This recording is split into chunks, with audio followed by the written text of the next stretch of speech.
Hello everyone and welcome back to Terrifying Bedtime Tales. I know many of you use these videos to fall asleep, so before you drift off, I'd love it if you could leave a comment letting me know where you're listening from around the world. Also, don't forget to like and subscribe if you're enjoying this video. Other with the usual morning routine of coffee and a brisk walk through the neighborhood, I was eager to return to the comfort of my home, which had become a sanctuary from the chaos of work and daily life. As I approached my front door, I noticed something unusual, a faint uncomfortable draft. My heart skipped a beat when I saw that the door was ajar. I immediately quickened my pace, my mind racing with thoughts of what could be inside. The lock, usually so reliable, was broken. The once secure barrier had been forced open, leaving the door slightly swinging on its hinges. I froze for a moment, my breath catching in my throat. The sense of violation was immediate and overwhelming. I took out my phone and dialed 911, my hands trembling as I tried to stay calm. The dispatcher assured me that help was on the way and advised me to stay outside until the police arrived. As I waited on the porch, my mind swirled with anxiety. Who could have done this? Why would someone break into my home? The questions were endless, but the answers eluded me. The wait seemed eternal, though it was only a few minutes before the flashing lights of the police car illuminated the street. The officers conducted a thorough search of the premises, carefully inspecting each room and corner. They took note of the broken lock and the forced entry, and they collected fingerprints and other potential evidence. Despite their meticulous efforts, they found no one inside. There were no signs of forced entry beyond the broken lock, no apparent damage to the interior, and no one hiding in the house. As the police conducted their investigation, I began to walk through the house, trying to gauge the extent of the intrusion. It was then that I noticed the unsettling changes. Small personal items had been moved or tampered with. My heart sank as I saw that the photographs that once adorned the walls were now askew, some even missing from their frames. In the bedroom, my jewelry box had been rifled through. The delicate pieces of jewelry that had been neatly arranged were now scattered, some missing entirely. I felt a wave of nausea wash over me as I realized that someone had been going through my most personal possessions, exploring the intimate details of my life. I checked the kitchen next, where I noticed that the contents of the drawers and cabinets had been disarrayed. The usually orderly kitchen was now a mess, with utensils and dishes misplaced. Even my pantry had been disturbed, with food items out of place and some seemingly inspected. The living room was no better. My bookshelves were in disarray, with books pulled out and stacked haphazardly. The television remote and other small electronics had been moved from their usual spots. It was as if someone had systematically gone through every room, making a point to touch and examine everything. The police officers reconvened with me, discussing their findings and reassuring me that they would continue their investigation. They advised me to make a list of any missing items and to review the security footage. If I had a camera system, I nodded, but the reassurance felt hollow against the backdrop of the violation I had just experienced. As the officers left, I was left alone with a lingering sense of dread and the aftermath of the intrusion. I meticulously cataloged the missing items and took stock of the disarray. Each moved object felt like a personal affront, a reminder that someone had breached my private space and tampered with my life. The emotional impact was profound. The comfort of home had turned into a place of anxiety and fear. I couldn't shake the feeling of being watched, of an unseen presence that had invaded my sanctuary. The intrusion into my personal space was not just physical, but psychological, leaving a lingering sense of vulnerability in the days that followed. I tried to restore some sense of normalcy.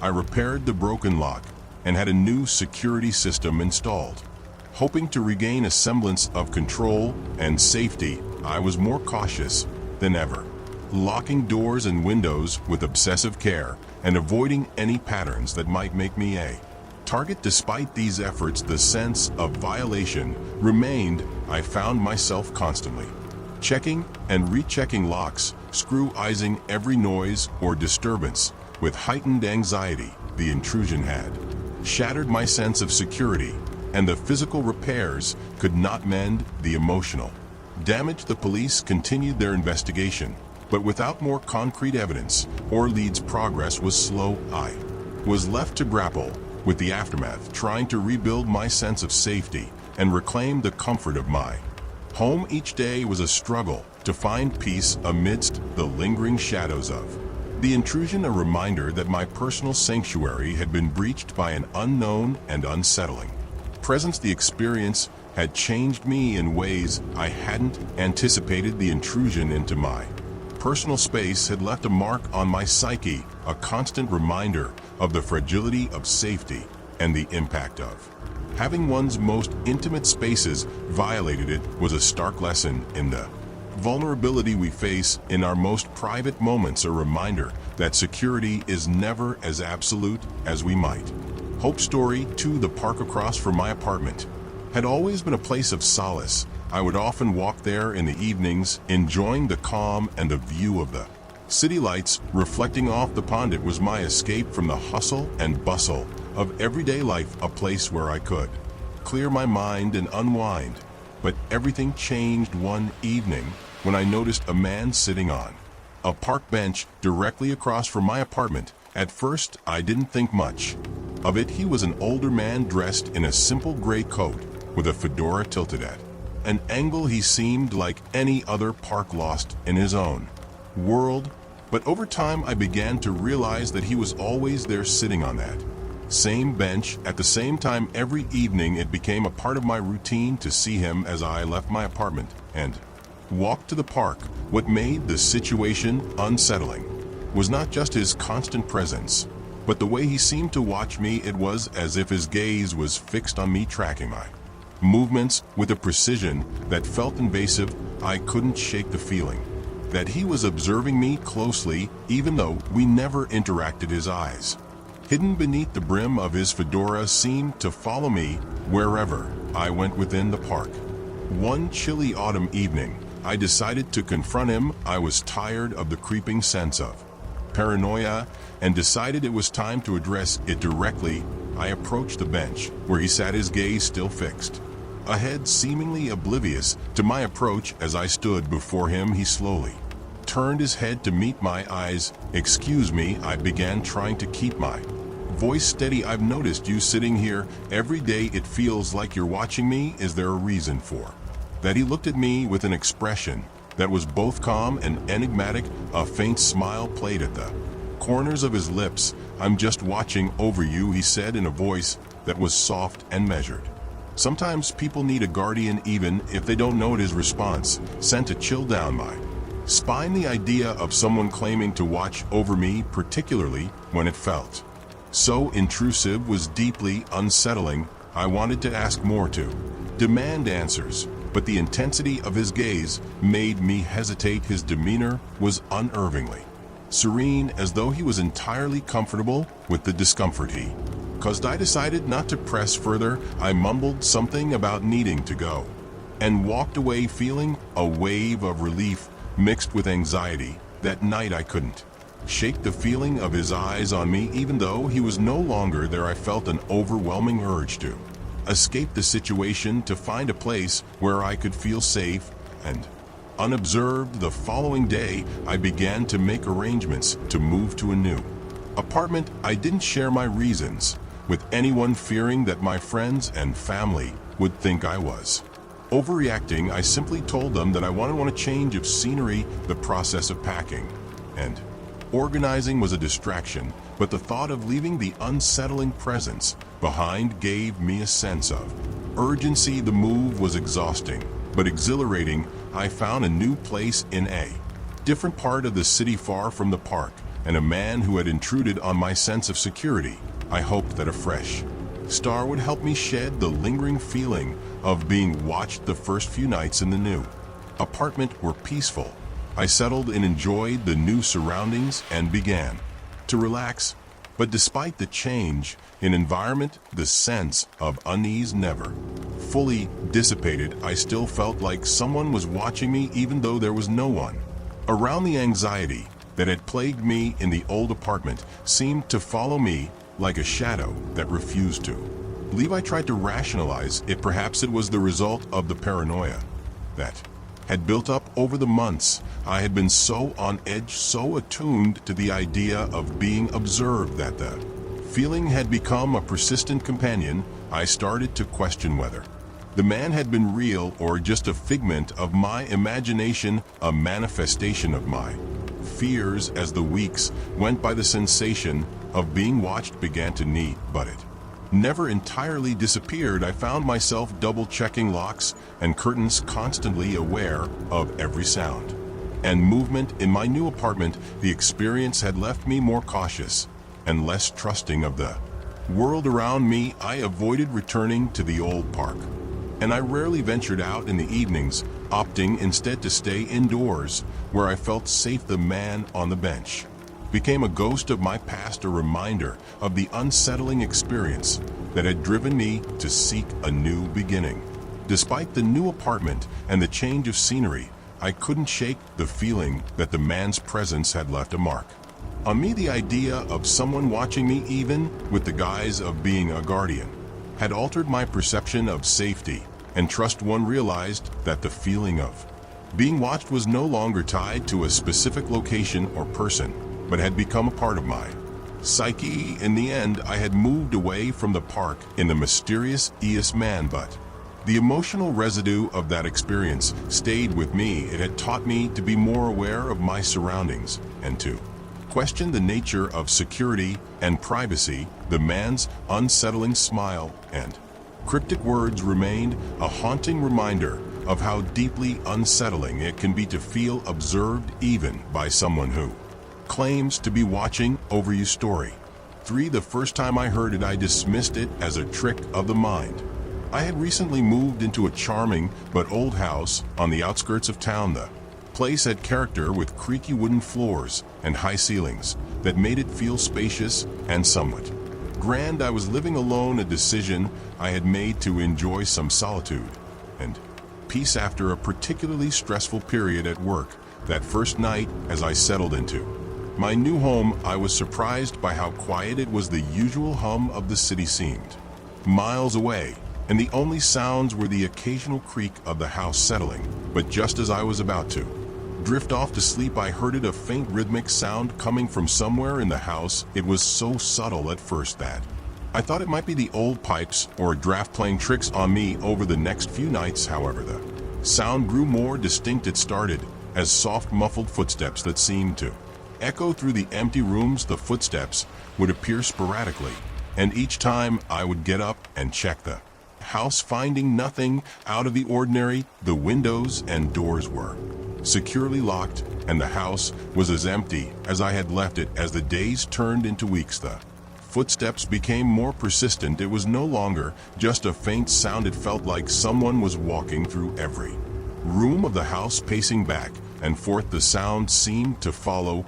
a pattern. Sometimes it would start in the hallway, move to the kitchen, and then to the bedrooms. I began to dread the nights, knowing that I would be kept awake by the constant eerie sound. One particularly unsettling evening, as I was watching television in the living room, the footsteps began. They started softly, but soon became louder and more pronounced. I could hear them coming closer and closer, making their way through the house. I paused the TV and listened intently, the anxiety tightening in my chest. The footsteps continued moving through the house with a deliberate, almost purposeful rhythm, determined to find the source of the noise. I grabbed a flashlight and made my way through the house. I checked every room, every closet, and every nook and cranny, but found nothing out of place. The house was as empty as ever. I checked the windows and doors again, convinced that there must be some rational explanation, but everything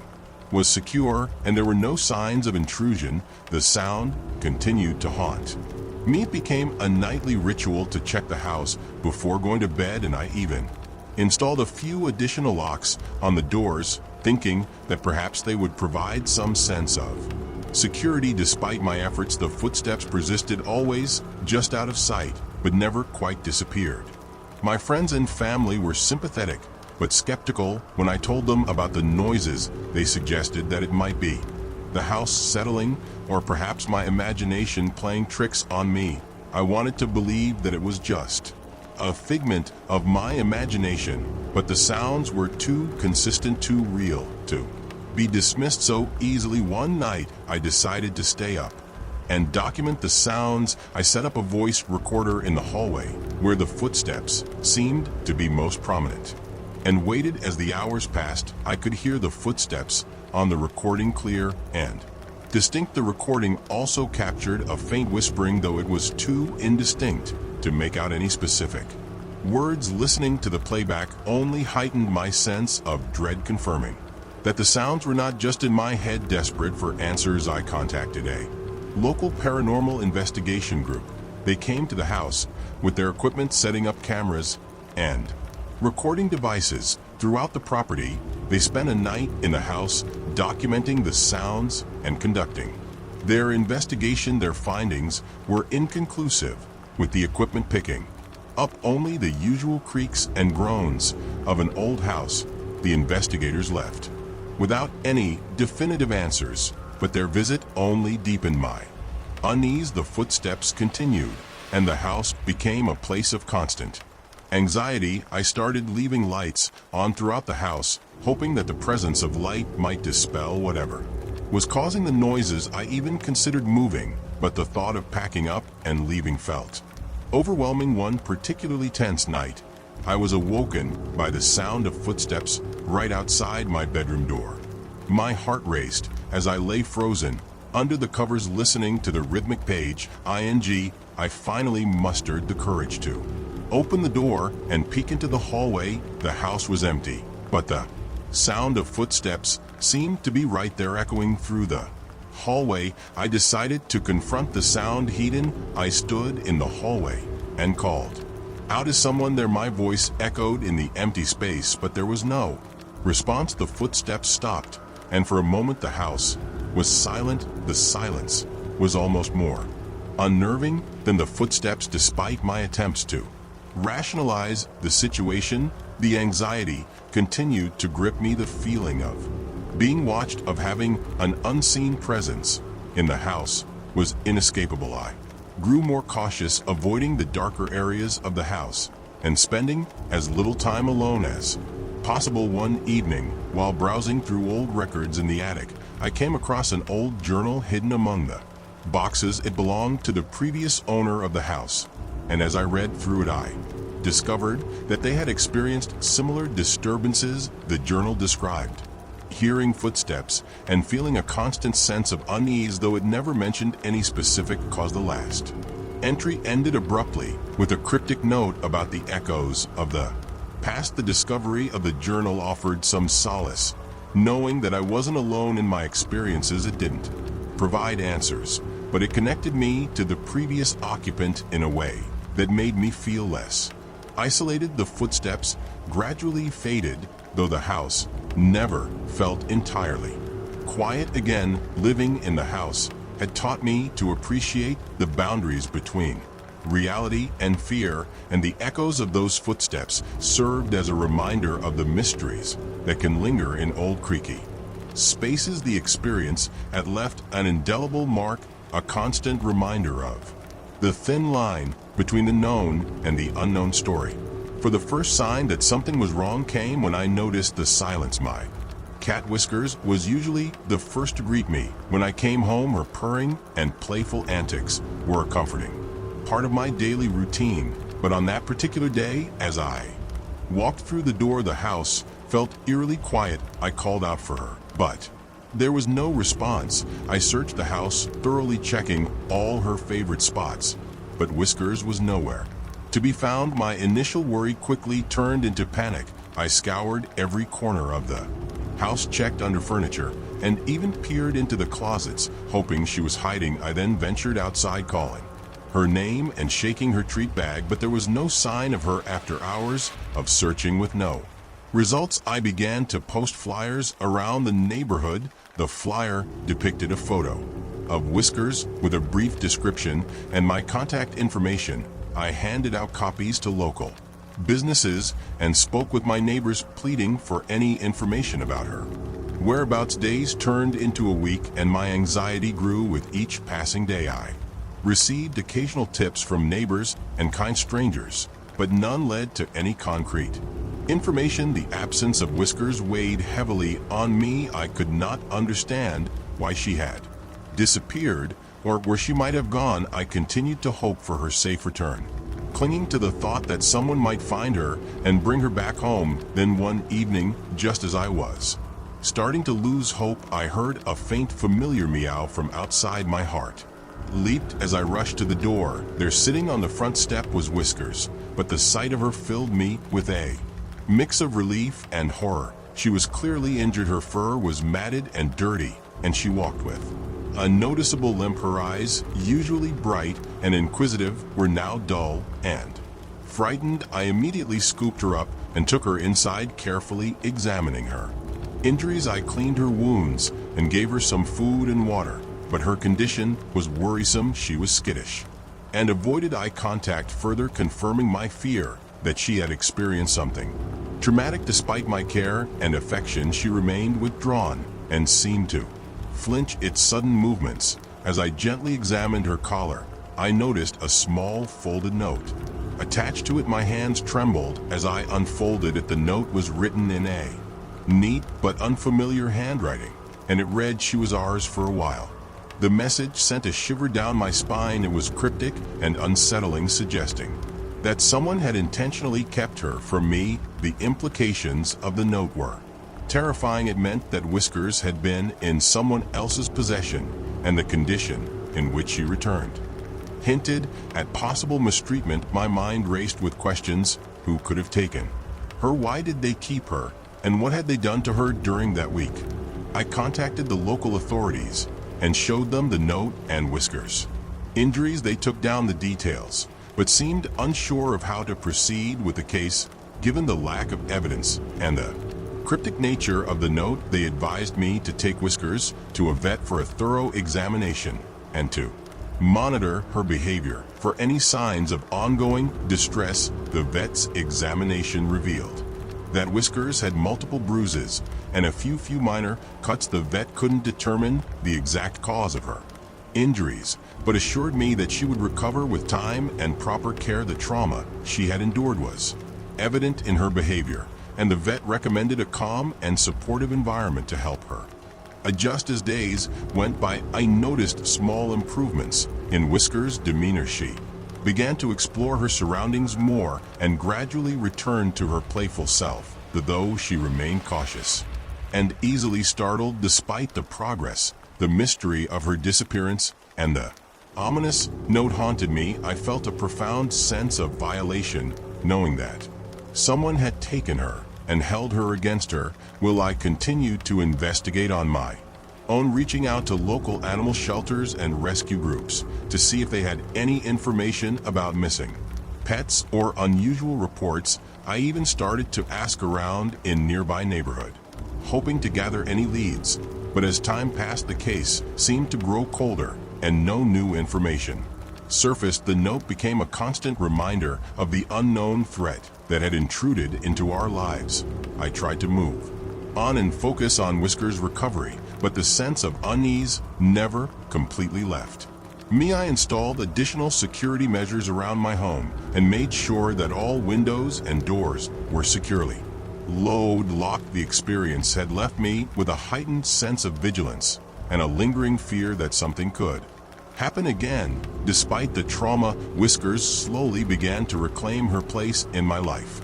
Her playful antics and affectionate purrs gradually returned, bringing a sense of normalcy back to her home. I showered her with love and attention, determined to help her heal from the physical and emotional wound she had endured. Though the mystery of her disappearance remained unsolved, the experience had taught me the value of vigilance and the importance of cherishing the ones we love. The note that once held such power over my thoughts became a symbol of resilience and a reminder of the strength found in the bonds we share with our pet's whiskers' return was a bittersweet reminder of the unknown dangers that lurk in the world, but it also reaffirmed the strength of our connection and the importance of never giving up hope as she nestled into her favorite spot on the couch. I felt a profound sense of gratitude and a renewed commitment to keeping her safe. The mystery of her disappearance may never be fully resolved, but the love and care I provided her would always be a constant, unwavering presence in her life story.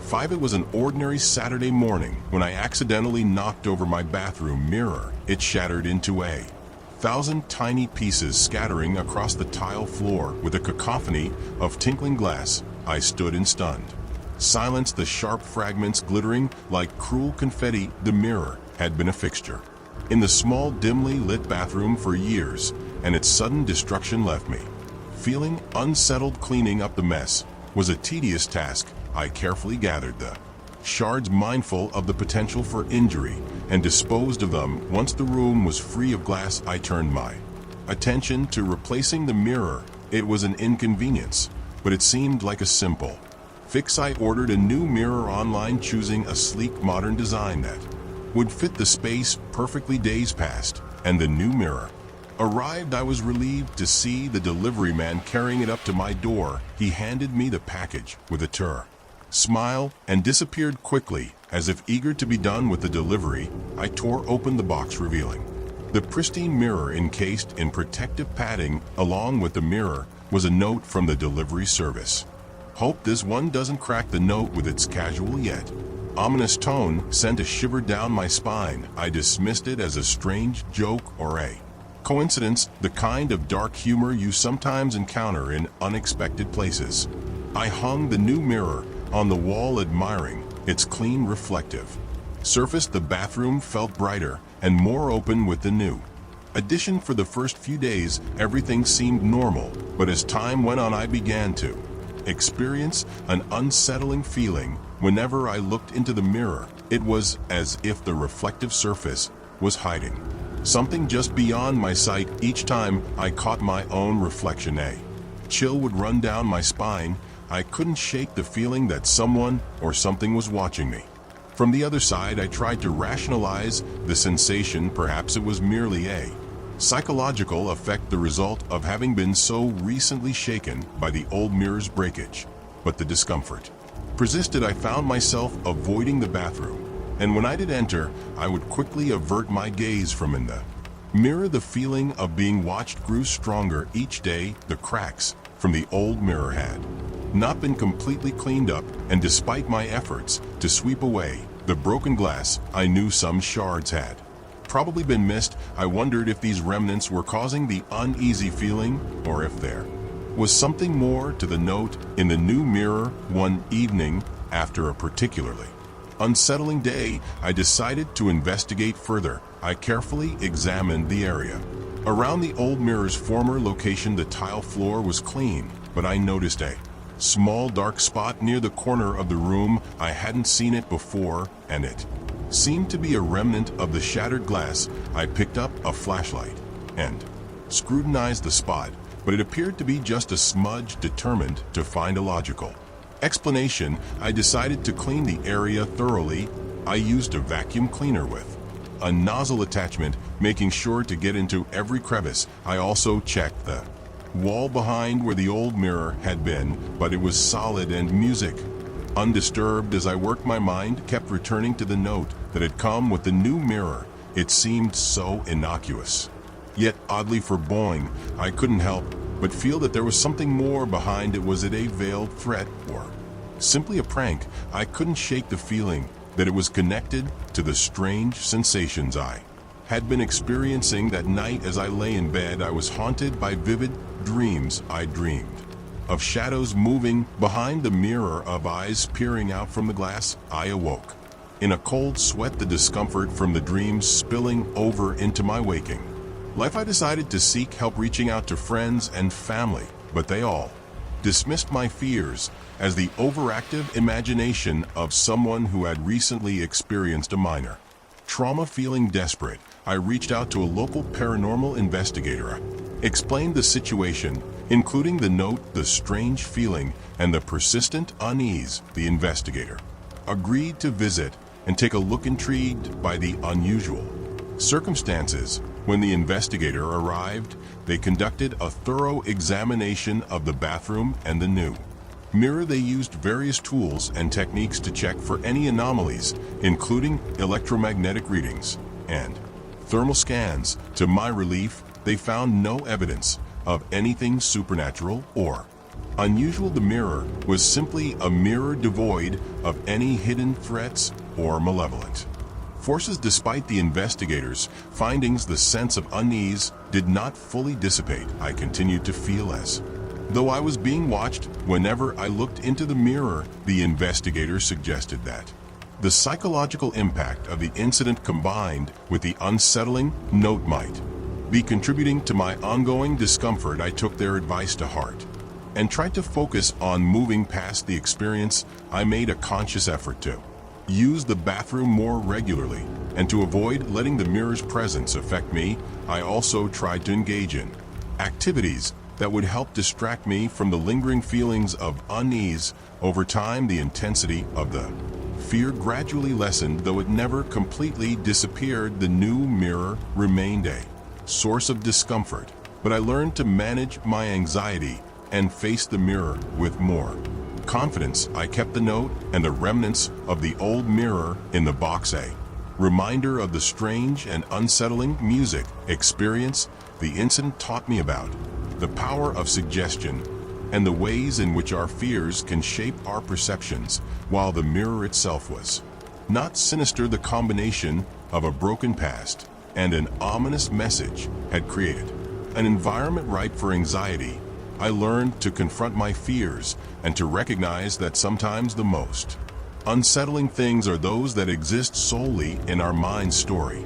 6. Inheriting the old house from a distant relative was a curious twist of fate. The house, a sprawling Victorian mansion nestled at the edge of a quiet town, had been in the family for generations, though I had never visited it before. The estate was passed down to me after my great-uncle's passing, and I decided to take a break from my hectic life to explore and possibly restore the old place. The mansion had a charm that was both grand and forlorn. Its creaking wooden floors and ornate dusty furnishing spoke of a bygone era. As I began to sort through the house, I found myself fascinated by its history and the stories it might hold. One day, I ventured into the attic, a vast, dimly lit space filled with forgotten relics and cobwebs. Amidst the clutter, I discovered a door barely noticeable behind a stack of old trunks and faded drapes. The door was peculiar, unlike the other doors in the house. It was unusually solid and appeared to be reinforced with heavy bolts. The bolting mechanism was on the inside, suggesting that the room had been secured from within. My curiosity was piqued. What secrets or treasures could lie behind such an impenetrable barrier? Determined to uncover the mystery, I tried to pry open the door using various tools I had on hand. My efforts proved fruitless. The bolts were stubborn, and no amount of force seemed to budge them. Frustrated, I decided to call a locksmith, hoping their expertise would unlock the secrets hidden behind the door. When the locksmith arrived, I led him to the attic and showed him the locked door. He examined the bolting mechanism with a professional's eye and began working on it with a set of tools that clinked and whirred with a practiced rhythm. As he worked, he made small talk, but my mind was preoccupied with the possibilities of what lay beyond the door. I could feel a mix of excitement and unease as I awaited the moment when the door would finally open.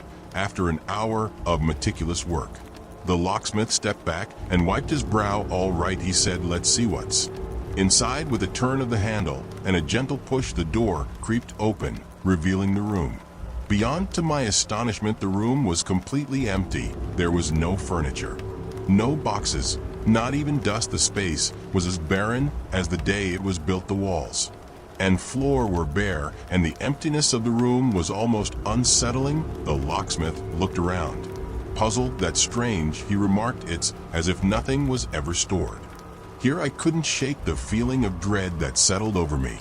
The absence of anything in the room felt wrong, like a void that held a presence of its own. I stood there for a moment, absorbing the eerie silence that seemed to echo off the empty walls, the mystery of why the room had been locked away and what had prompted someone to secure it so tightly weighed heavily on me. The locksmith, sensing my discomfort, packed up his tools and left. I remained in the attic, staring into the empty room. I felt a chill that had nothing to do with the cold draft from the attic's open windows. The emptiness was palpable, and I couldn't shake the feeling that I was missing something crucial. As the days went by, I became increasingly obsessed with the room. I scoured the house for any clues that might explain why it had been locked away.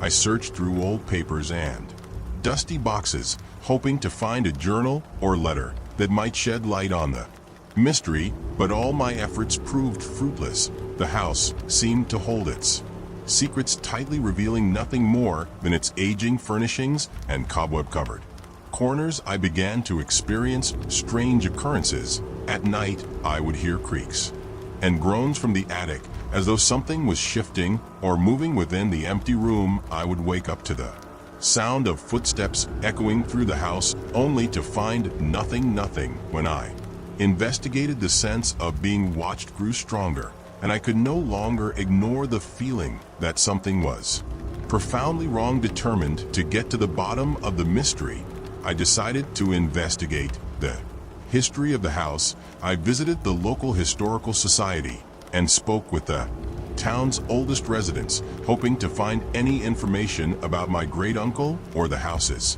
past. The more I learned, the more I became aware of the house's reputation. Whispers of previous occupants who had vanished under strange circumstances and stories of unexplained phenomena only added to my growing unease. One evening, while exploring the attica again, I noticed something unusual. The floorboards in front of the locked room seemed slightly disturbed, as though they had been recently moved. I carefully pried up a few boards and discovered a hidden compartment beneath.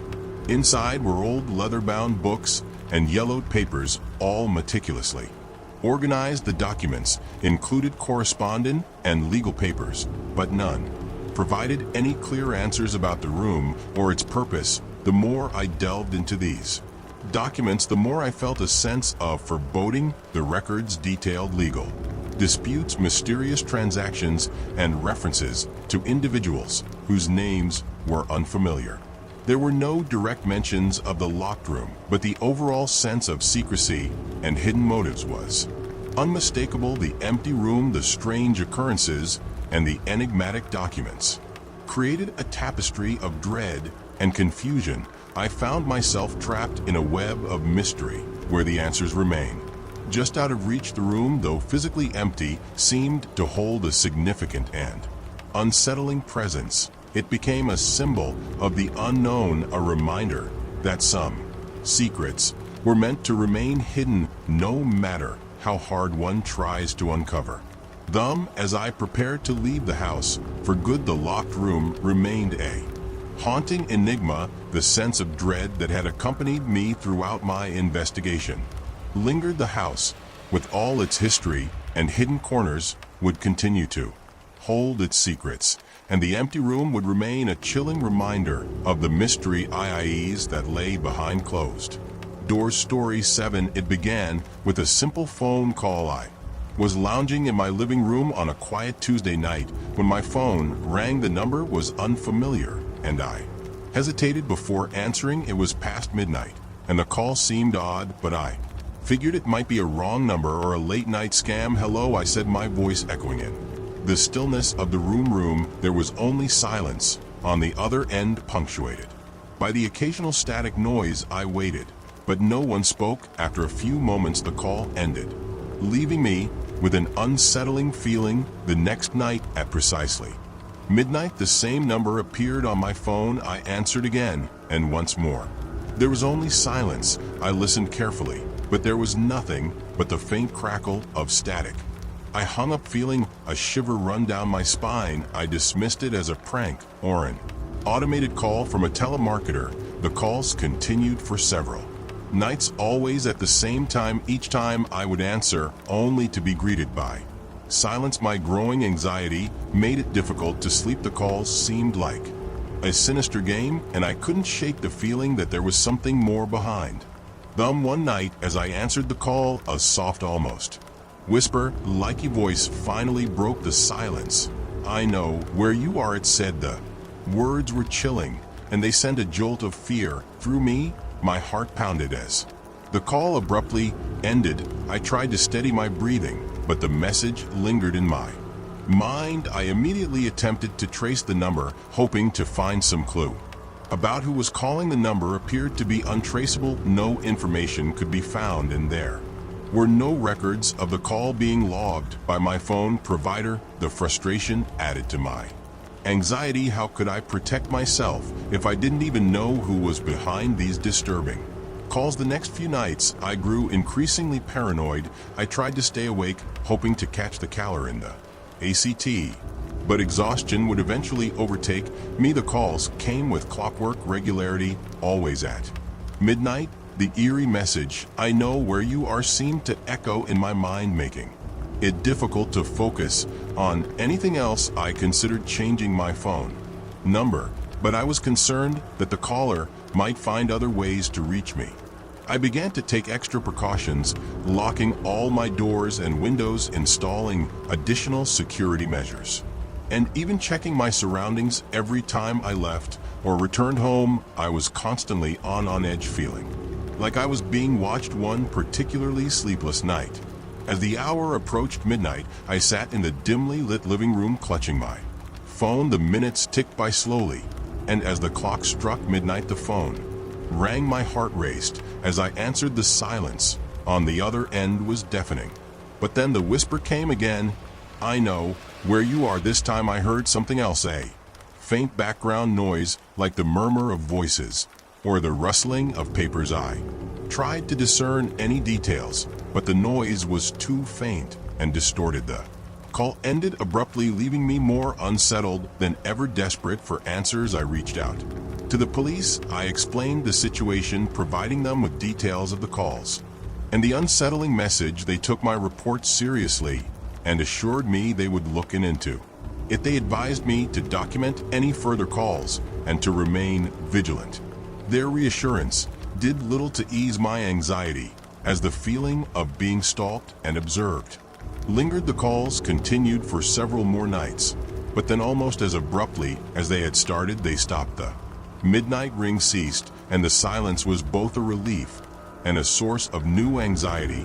I no longer had the unsettling messages, but the fear of someone knowing my every move remained. The lingering sense of paranoia made it difficult to feel safe in my own home. I continued to take precautions.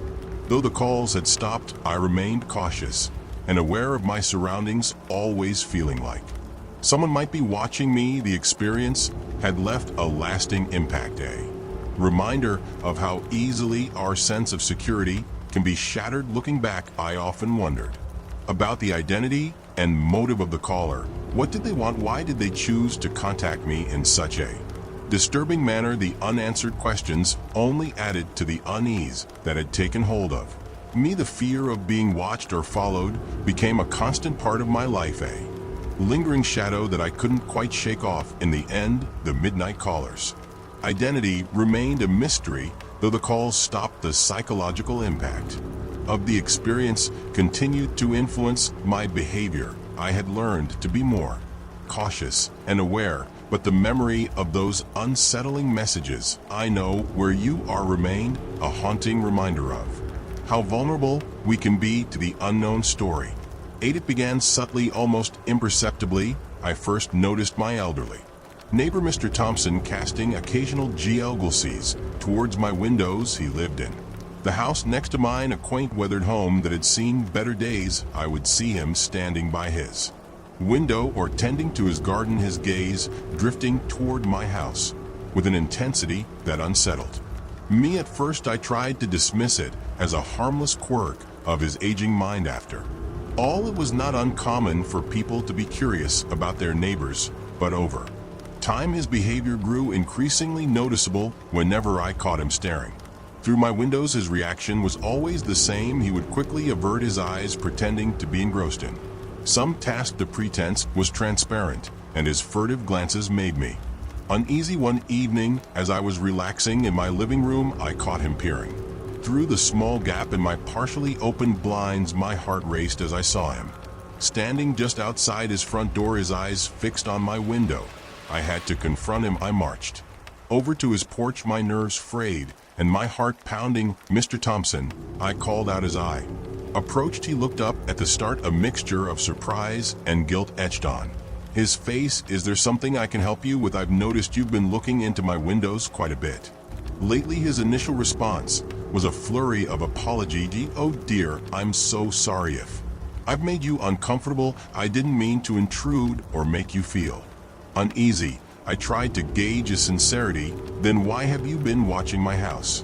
It feels like you're monitoring me." He shuffled his feet and glanced away, his demeanor shifting from apologetic to defensive. "I assure you it's nothing like that. I've been just a little worried about you. I see you're home alone a lot, and with all the recent news about break-ins and such, I wanted to make sure you were safe." His explanation seemed implausible, especially given his habit of peeking through the windows. I wanted to believe him, but the feeling of being constantly observed had already taken root. His reassurances did little to quell my anxiety. Over the next few days, his behavior did not change. Whenever I glanced outside, I would offer and catch him in his yard or near his window, his eyes flickering toward my house. His pretense of gardening or fixing things around his home seemed calculated to give him a reason to be outside, where he could continue his surveillance. The situation was beginning to affect my sense of security. I started to feel self-conscious in my own home.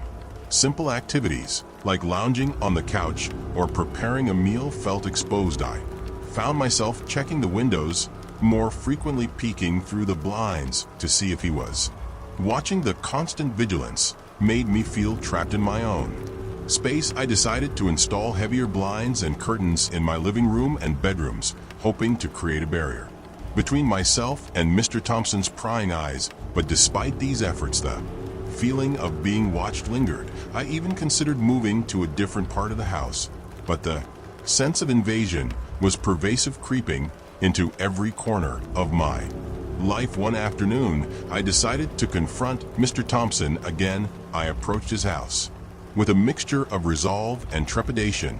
As I knocked on his door, he answered with a wary expression. "I wanted to talk to you again," I began, my voice steady despite my nerves. "I'm still feeling very uncomfortable with how often you seem to be looking into my windows. It's not just about my safety, it's about my privacy." Mr. Thompson looked genuinely distressed. "I truly am sorry. I didn't realize I was making you feel this way. It's just that I've seen so many things happen in this neighborhood over the years. I suppose I've become overly cautious." His words, though well-intentioned, did little to ease my discomfort. I felt trapped between his genuine concern and the invasive nature of his actions. I needed to protect my own sense of security and privacy. "I appreciate your concern," I said, "but I need you to respect my space and privacy. Please refrain from looking into my windows. It's making me very uncomfortable." He nodded solemnly, and I hoped that would be the end of it. Yet despite his assurances, the feeling of being observed did not entirely dissipate. I couldn't shake the unease that had settled into my daily life. I decided to take additional steps to ensure my privacy and security.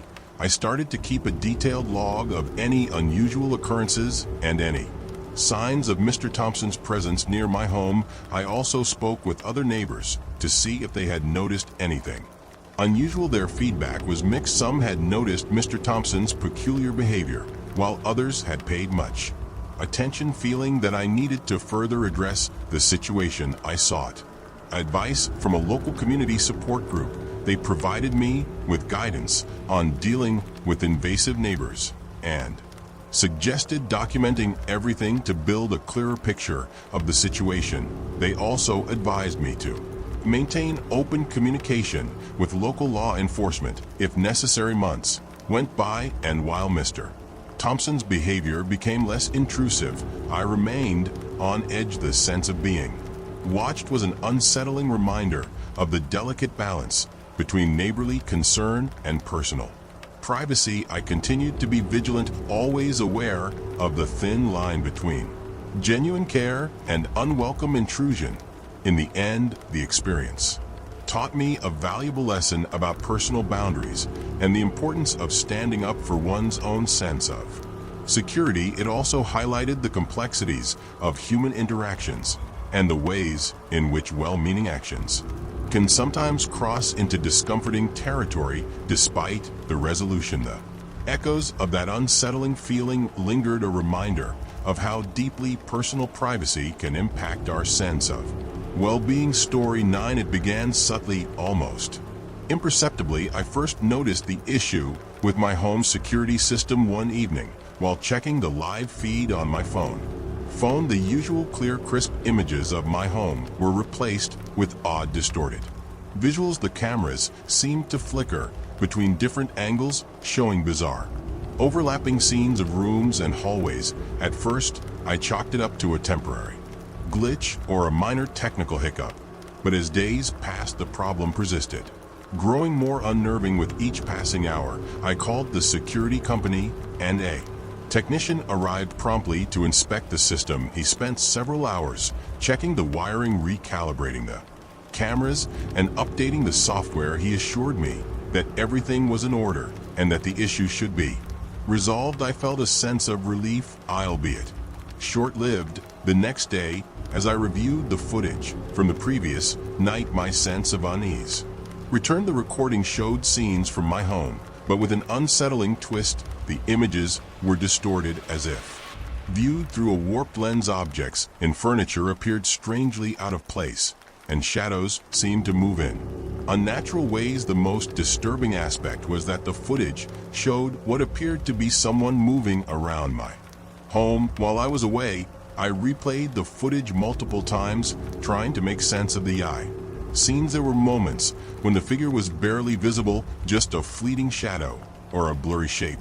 But there were also clearer instances where I could make out a vague silhouette. The figure moved deliberately, exploring my living room, kitchen, and even my bedroom. My heart raced as I realized that someone had been inside my home, intruding into my private space. I called the security company again, describing the new problems in the unsettling footage. They sent another technician who seemed puzzled by the ongoing issues. He replaced some of the hardware and ran more diagnostics, but couldn't find a definitive cause for the malfunction. He assured me that he had fixed the problem, but the strange images continued to appear and the system never fully returned to normal functionality. Feeling increasingly anxious, I decided to hire an independent security consultant to investigate further. The consultant examined the system with a fine-toothed comb, searching for any signs of tampering or interference. He found nothing conclusive, but suggested that the problem could be due to interference from a third-party device or a sophisticated hacking attempt. The thought that someone might have accessed to my system from outside my home was chilling. Despite the consultant's efforts, the issues with the security system persisted. The distorted footage and strange images continued to appear, making it difficult to trust the system. I became hyper-aware of my surroundings, constantly checking and rechecking the cameras, but the feeling of being watched never fully dissipated. The malfunctioning system had a profound impact on my sense of security. I found myself jumping at every little noise and scrutinizing every shadow. The idea that someone might have been inside my home, viewing my private moments, was deeply unsettling. I began to question whether I was being targeted or if there was something more sinister at play. In an attempt to regain control, I installed additional locks and security measures around the house. I even started carrying a personal alarm and taking extra precautions whenever I left or returned home. Despite these efforts, the psychological toll of the malfunctioning security system weighed heavily on Me, the once reliable security system, had become a source of anxiety rather than reassurance. I was haunted by the distorted images and the unsettling thought that someone had been monitoring my every move. The feeling of being watched persisted, casting a shadow over my daily life. As time went on, I tried to adapt to my new reality. I kept the security system operational, but remained skeptical of its reliability. I focused on maintaining a heightened sense of awareness and took steps to safeguard my home as best as I could. The psychological impact of the intrusion and the malfunctioning system became a constant backdrop to my life. Eventually, the security company offered to replace the entire system, but the damage had already been done. The feeling of vulnerability and the lingering fear of being watched persisted long after the hardware was replaced. I had learned to live with the unease, accepting it as a part of my daily life. The malfunctioning security system remained a reminder of the fragility of personal security in the unsettling reality that even the most advanced technology could be compromised. The distorted images and mysterious footage served as a stark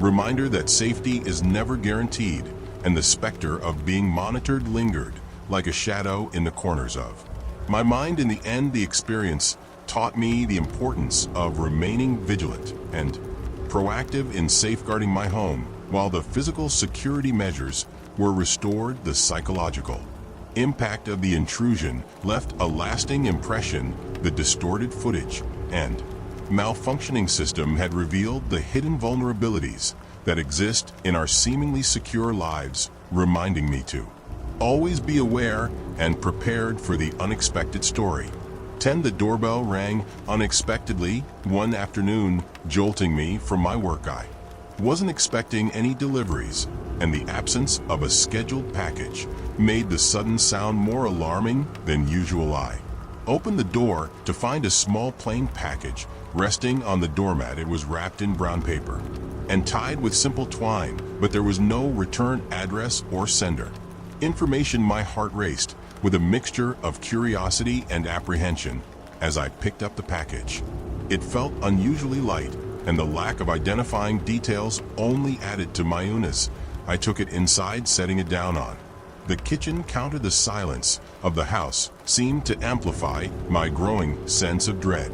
With a trembling hand, I untied the twine and peeled away the wrapping. Inside the package, I found a collection of photographs neatly stacked and secured with a rubber band. The images were all of my house, taken from various angles and at different times of the day. Some photos were taken from the front yard, others from the street, and a few from behind the house. Each photograph was clear and detailed, capturing not just the exterior, but the intimate details of my property, my garden, the layout of the front porch, and even the small shed in the backyard. My pulse quickened as I flipped through the photographs. The more I examined them, the more I realized that these images were not just random snapshots. They were taken with a deliberate, almost voyeurism. It was clear that whoever took these photos had been observing my home for an extended period. The realization sent a shiver down my spine. At the bottom of the package was a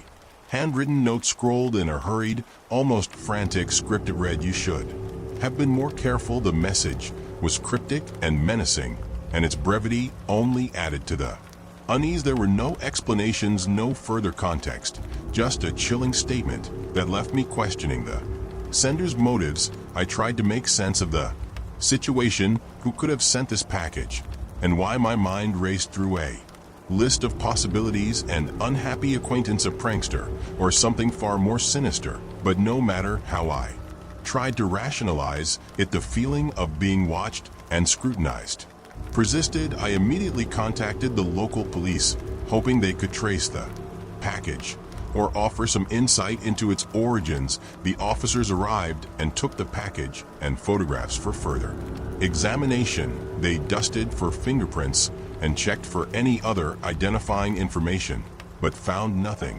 conclusive. The lack of return address or any other identifying marks made it difficult to trace the sender. The police assured me they would keep an eye out for any similar incidents, but cautioned me that tracking down the sender might be challenging. They advised me to be vigilant and to report any further suspicious activity. As they left, I felt a profound sense of helplessness. The package had confirmed my fears that someone was indeed watching me, but it had offered no answers or solutions. As the days passed, I couldn't shake the feeling of paranoia that had settled over me. I became hyper-aware of my surroundings, constantly checking to make sure my doors were locked and my windows secure. I found myself jumping at every unexpected sound, my nerves frayed by the knowledge that someone had been observing my home so closely. The photographs became a constant source of anxiety. I pinned them up on a corkboard, hoping that examining them more closely might reveal some clue about the sender or their intentions. I scrutinized each image, looking for patterns or details that might offer insight into who had taken them and why. But the more I analyzed them, the more I realized that they revealed nothing more than the ordinary details of my home. In an attempt to regain some sense of normalcy, I tried to focus on my daily routines. I resumed my work and social activities, though the constant feeling of being watched made it difficult to relax. Every time I ventured outside, I felt as though I was being observed from a distance, my every move scrutinized by an unseen observer. One night, as I was preparing for bed, I noticed a shadow moving outside my window. It was fleeting and indistinct, but it made me freeze in place. My heart pounded as I peered through the window, but there was no one in sight. I scanned the area around my house, looking for any sign of an intruder, but the night was quiet and still. The unsettling feeling of being watched continued to gnaw at me. I started receiving anonymous phone calls, each one silent and brief. The calls always came at odd hours and ended as soon as I answered. The pattern of these calls matched the nature of the package: silent, intrusive, and deeply unsettling.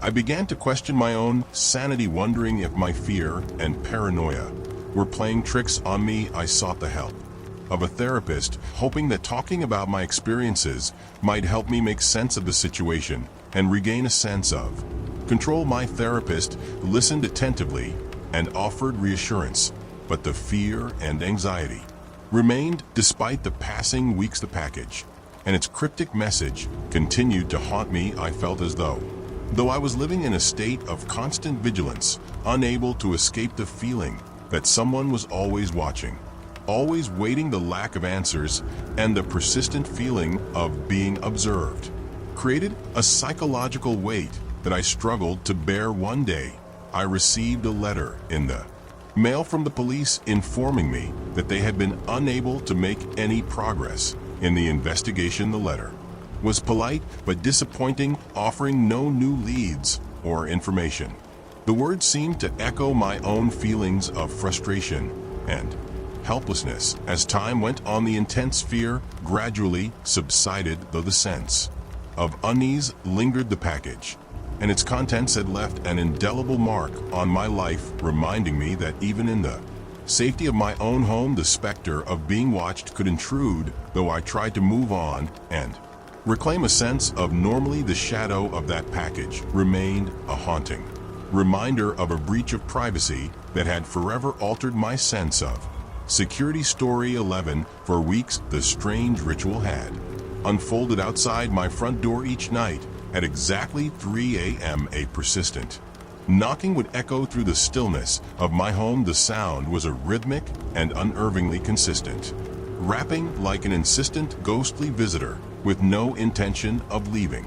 The pattern never varied: 3 sharp knocks, a pause, then another 3 knocks.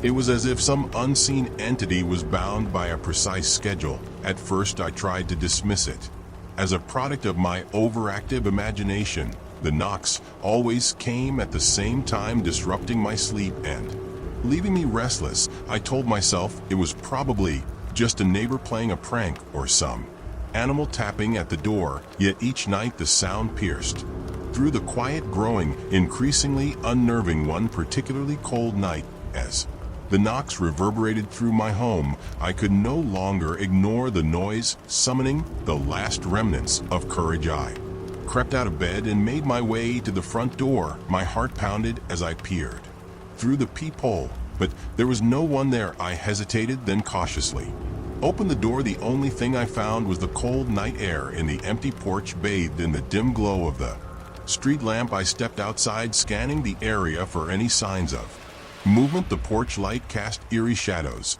and the quiet of the street seemed almost oppressive. I checked the front yard and the surrounding bushes, but there were no footprints or signs of tampering. The door was undamaged, and nothing appeared to be out of place.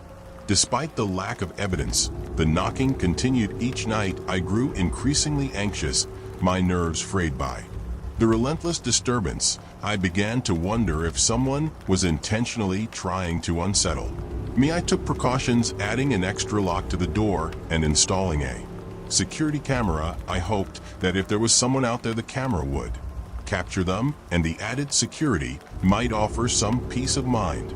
But each night, when the clock struck 3 a.m., the knocking would resume. I reviewed the footage daily, but the camera showed nothing unusual, just the empty porch and the darkness of the night. It was as if the knocking was a malevolent force that knew exactly how to elude, capture a presence that defied logic and reason. My sleep deprivation began to take its toll. I grew irritable and on edge, haunted by the relentless knocking.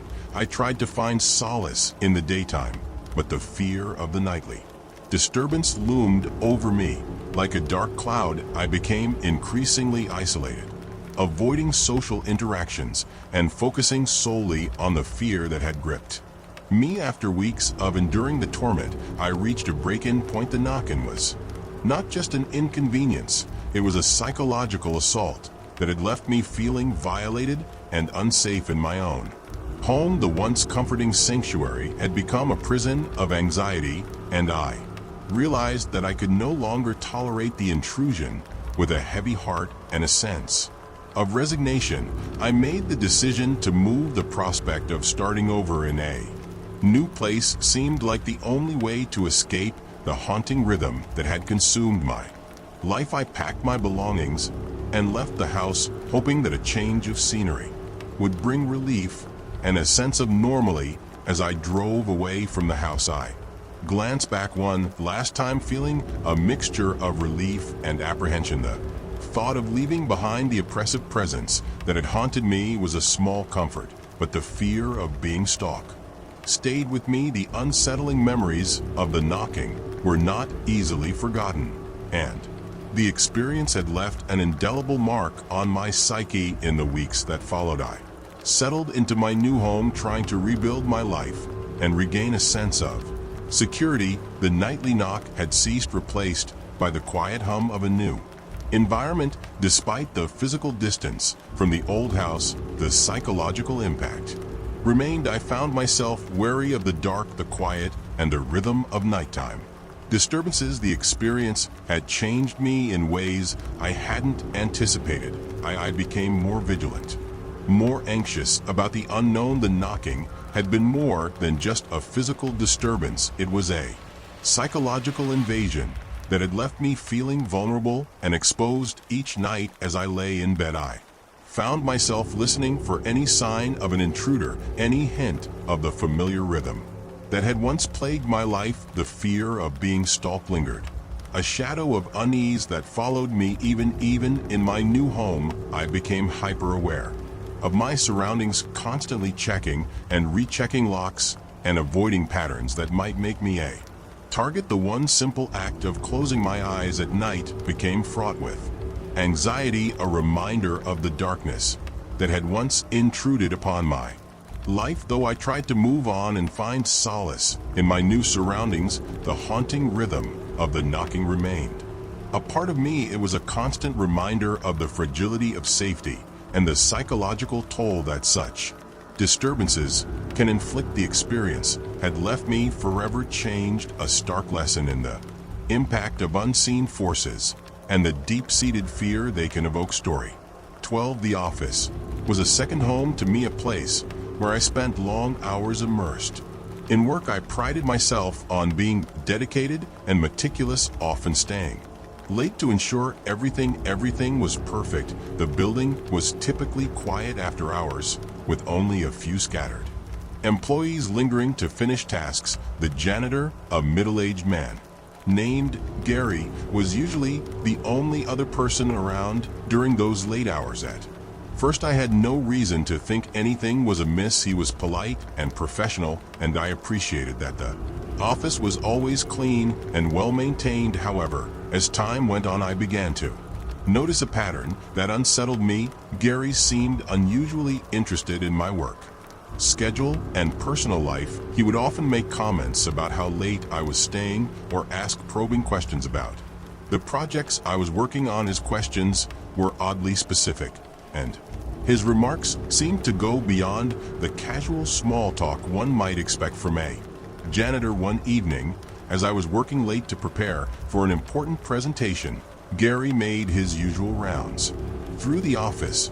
He stopped by my desk and struck up a conversation which started innocuously enough, but then he commented on the late hour and remarked, "I see you're working on that big project again. It must be stressful." I nodded, trying to keep the conversation brief. "Yes, it's been a lot of work, but I'm almost done." Gary's eyes lingered on me for a moment longer than necessary. "You know, it's important to take breaks. I've seen how hard you work, and it can't be good to be here so late." His comments struck me as intrusive.